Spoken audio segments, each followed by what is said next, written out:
Live from Granite Ridge in the beautiful state of Creston, I'm Joe Terozina, and this is RamView, the July 30th, 2024 edition. I am on live, and I'm in the cafeteria. Got a great backdrop behind me, and I'm getting ready to go run the pool here at Granite Ridge, but wanted to slip in a RamView. It is Tuesday. It's 2:42, so it's a weird time for me to be on, and hopefully you guys will catch this a little bit later. You might hear some ambient background noise of our cooler going. I don't know how it sounds to you, but I can tell you how it sounds to me. Of course, this edition of RamView is brought to you by Kistler Law Firm. Injured in an auto accident, need help, got questions, call Kistler Law at 661-206-6990. That's Kistler Law at 661-206-6990. And check out KistlerLawFirm.com. Kistler Law, they've been fighting for you since '92. And by Temple City Auto Repair. Having some auto issues, get yourself some John and Henry at TempleCityAutoRepair.com. And of course, the place I'm at today, Granite Ridge Christian Camp, a place where your life can change. Okay, hey, we're going to zip through some stuff here just to catch up on some Ram news. So when I do get back in the swing of things, back in the Ram cave, I'm not going to be playing catch up with all this old stuff. But a couple of things coming in, hearing it from multiple places, is the Rams are looking really good by moving up from 51 to 39 to take Braden Fisk and giving up that second-round pick next year. Word is and signs are that Braden Fisk is tearing it up early in camp, and that is great news. And also, if you got to see a little bit of the highlights of the film, you can see Jared Verse also standing out. Also great to hear how this receiving core looks, although I'm always marveled at how everyone slams Tutu Atwell while they're praying and saying everyone else is playing well. Jordan Whittington, Pook, everyone's playing good. And if Atwell has one drop or something, even though you saw that spectacular catch he made the other day over the shoulder downfield, it's always like everyone takes glee if Atwell has a struggle, right? But until he's cut, I'm not buying that the Rams don't like Tutu Atwell. Atwell is the only guy on this roster with football experience and mercurial speed. And I think the hate for Atwell is much like the hate we have for our politicians, right? Whether it's Biden or Trump, I hate Trump, right? And you said, well, why do you hate Trump? I don't know. I just hate Trump, right? And it's like, give me a reason why you I just hate Trump, right? It's because they take the narrative that everyone else is throwing out there. And if you don't like Atwell, that's fine, but at least give a reason that you don't like Atwell beyond the Rams drafting him number 57 ahead of Creed Humphrey back in 2021. That's what it always boils down to. Everyone hates Atwell because we didn't get Creed Humphrey. Rams took Atwell at 57. I don't think the Chiefs took Humphrey till 61. So other teams passed on Creed Humphrey as well. And in fact, every team in the NFL seems to have passed on Creed Humphrey twice, with the exception of the Kansas City Chiefs. And so I just got it in my head that Atwell's going to make something that's going to put him in Ram history forever. And if he gets cut, he gets cut. But I just think it's been unfair the way people, he drops one pass and cut him, he's a bust. Jordan Whittington drops a pass. Oh, he's just a rookie. It's like, come on, just give Atwell a fair shake. A lot of stuff around the NFL. A lot of these quarterbacks got their contracts. Jordan Love, I think Tua got his. But I thought it was interesting the Jets signed longtime Nebraska quarterback. And where did he transfer to? Was it K-State? Adrian Martinez, the UFL guy, had a big season in the UFL. Jets signed Adrian Martinez. Michigan wide receiver now playing with the Steelers, Roman Wilson, rolled his ankle in a Steelers workout. I could already hear Steeler fan Rob crying and complaining that the Steelers got ripped off because everyone was hurt. Russell Wilson was hurt. Roman Wilson was hurt, right? It's always going to be something. Panthers placed Rashad Penny on reserve retired list. That kind of made me feel sad because since his sophomore year in high school, I saw Rashad Penny play. He played at Norwalk. We called him Norrock when he was there. And you just knew he was a next-level player. And he did everything. He ran the ball. You could see him pass the ball. He played safety. He caught the ball. No wonder he had the career he had at San Diego State. You could understand why he was the number one pick of the Seahawks. And then just like everything else in the NFL, it doesn't work out for everybody. They get injured. They have other things take place. But if Rashad Penny is done, then he's had a great football life. Maybe not a great NFL career. He had some moments, but it does make you feel a little bit aged when you see a guy like Rashad Penny, who you knew as a sophomore in high school, you do see him retiring. Bills signed free agent safety Kareem Jackson. Good to see him back in the NFL. And speaking of DBs, the Cowboys have activated Trevon Diggs, who we brought up last week from the PUP list. 2 former Rams have signed with the Saints, both former guards and both free agents. Tremaine Ankrum, recently released by the Seahawks, has signed with the Saints, as well as Chandler Brewer, who's knocked around the NFL after leaving the Rams after the 2022 season. Looking forward to the Bears-Texans game on Thursday night at 5 p.m. Of course, I'll be catching it on delay, unless I can somehow finagle it here off of YouTube late at night.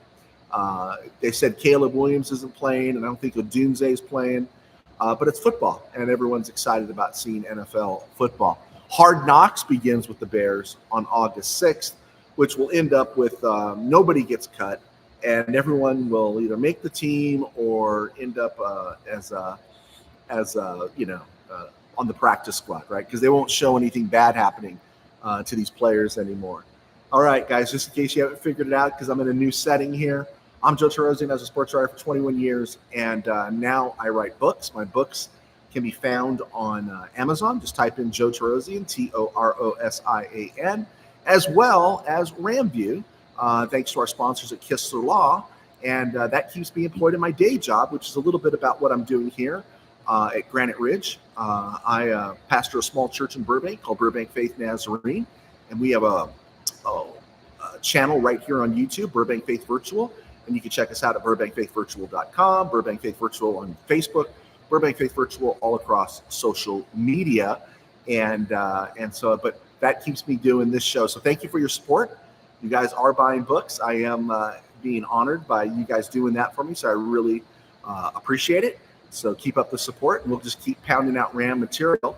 I usually break for questions. Oh, I actually do have questions here. BioZio. All right. Was not expecting an audience, guys. I'm working this off my laptop. BioZio, thank you so much. Tutu started last season on fire. He did. He has the thank you, BioZio. Let's be honest. He does. I'm not a fanboy in the sense that I'm not going to see Tutu's flaws, right? We see there's limitations to what Tutu can do. He needs specific things set up for him and everything. But Demarcus Robinson outplayed him down the stretch. And that's okay that Demarcus Robinson played him down the stretch. Demarcus Robinson down the stretch was the better receiver, but it doesn't mean Tutu couldn't contribute or didn't contribute, hence the touchdown catch in the playoff game. And I think there's a role for him on this team. And I was really happy at his press conference last week with him talking about returning kicks, because we brought that up when the rule changes, and no one was thinking about that. But it's a different game now, and it might be a game on those special teams that allows Atwell to do what he needs to do.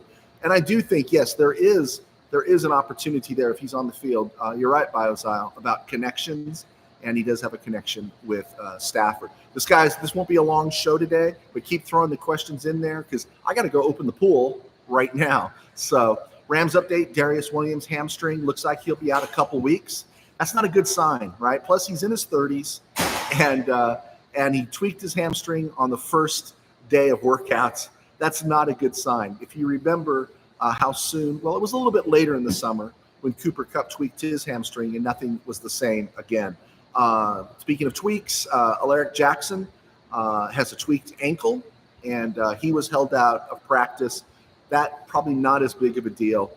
Ankle, you can put tape on it. Ankle, you can stay off it for a while. Hamstring, that's a funny duck, man. It's a funny duck.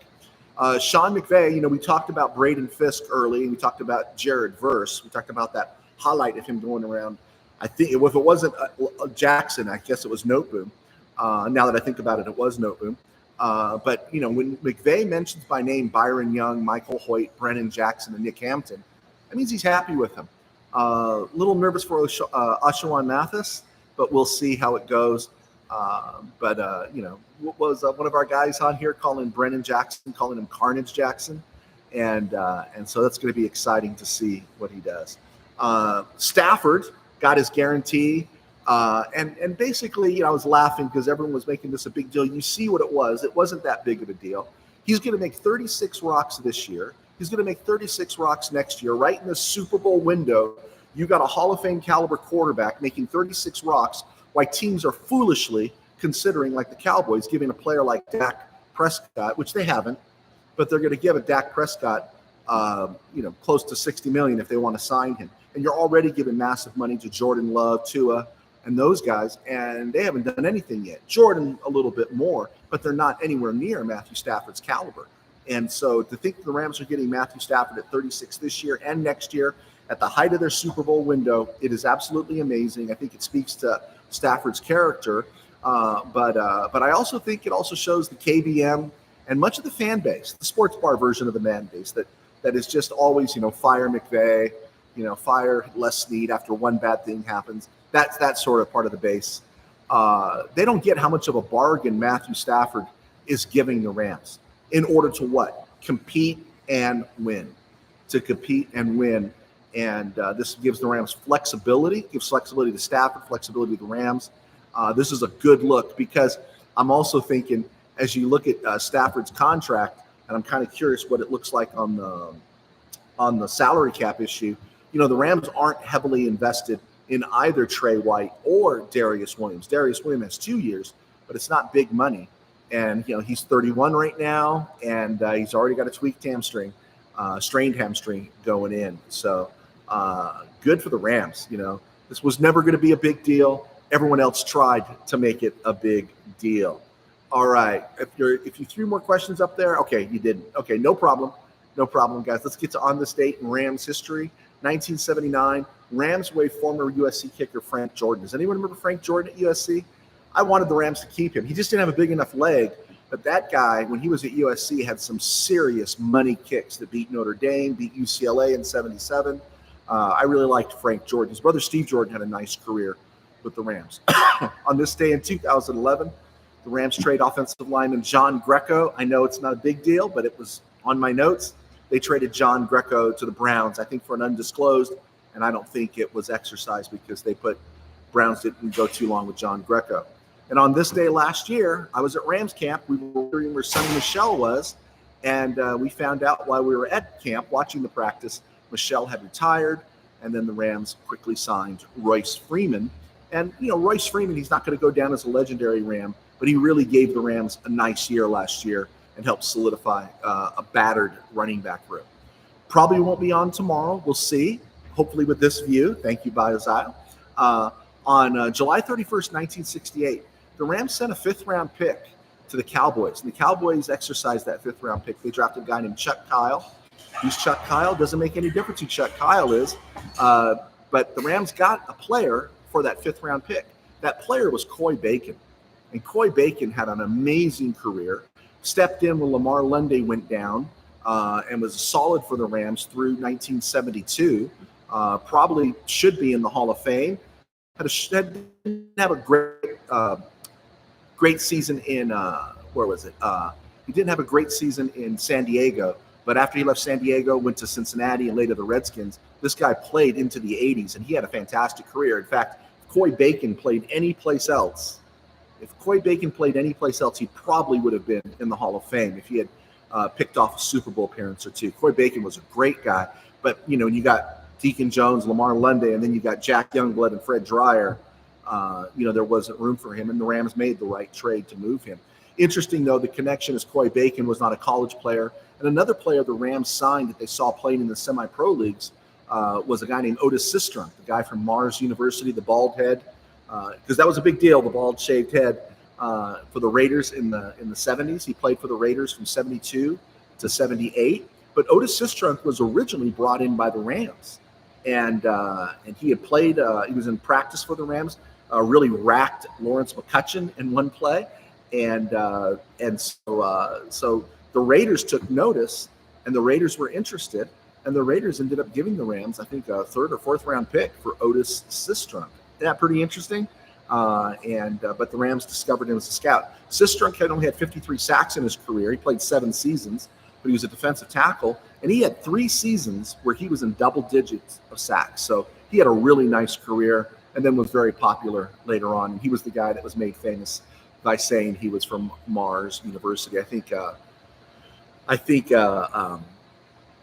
Alex Karras put that on you. All right, guys. Weird place. I hope the sound was good enough. I'm Joe Tarosian, and this was RamView. And we're just going to try to get out these short snippets probably now for the next couple weeks, because this is my view this week. Next week, I will be on the road, and I might be doing it from my car or from a Starbucks or wherever. But BioZio and whoever else was out there, let me know you're there. Happy to say hello. Thanks, guys, for clicking in. Was not expecting anyone to see me at this hour of the day. But God bless. Take care. And I will talk to you soon. Take care. Bye-bye.